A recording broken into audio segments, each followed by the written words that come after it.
90च्या काळात एक गोष्ट माझ्या बाबतीत कायम घडायची मित्रांनो, कारण जे तुमच्या बाबतीत पण घडत असत. शाळेतून आलं, घरात दप्तर टाकलं की आम्ही सगळे मित्र त्या चौकात खेळायला भेटायचो. पण आई काय म्हणायची, बाळा खेळायला जायच्या अगोदर मला या किराण्याचे 4 वस्तू आणून दे, आमकं डमकं फरार व्यसन काय असेल ते. मग मी पैसे घ्यायचो आणि आपला टायर घेऊन मी दुकानदाराकडे निघायचो. त्या दुकानदाराकडे जातानाच मध्ये तो चौक असायचा, तिथे सगळे मित्र पहिलेच बसलेले असायचे खेळायला. मग त्यांची गप्पा टप्पा मारता मारता मी आईने काय आणायला सांगितलं हेच विसरून जायचो.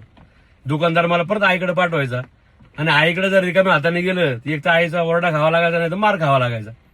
मग त्यावेळेस मी एक शक्कल लढवली होती. आई ज्या काय वस्तू सांगाल ना त्या वस्तू पाठ करत करत मी दुकानदाराकडे जायचं. अर्धा किलो साखर, अर्धा किलो चहा पावडर, अर्धा किलो रवा, अर्धा किलो साखर, अर्धा किलो चहा पावडर, अर्धा किलो रवा, असं करत करत मी पळत दुकानदाराकडे जाऊन त्या वस्तू घेऊन यायचो, आईकडे आणून द्यायचो. तर आणि मग मित्रांमध्ये खेळायला जायचो. तर मला थोडं मोठं झाल्यानंतर लक्षात आलं मित्रांनो की आई असं का करत होती. तर खरं तर आई मला वास्तविक आणि व्यावहारिक जीवनात कसं राहिलं पाहिजे ह्याचे धडे गिरवत होती. आणि खरंच मित्रांनो, त्या काळी आपण ज्या गोष्टी केल्यात ना त्यामुळे आज आपण जो इथपर्यंत आलेलो आहे, हा तो अनुभवच आपल्या पाठीशी आहे. तुमच्या बाबतीत घडल्यात का अशा काही गोष्टी?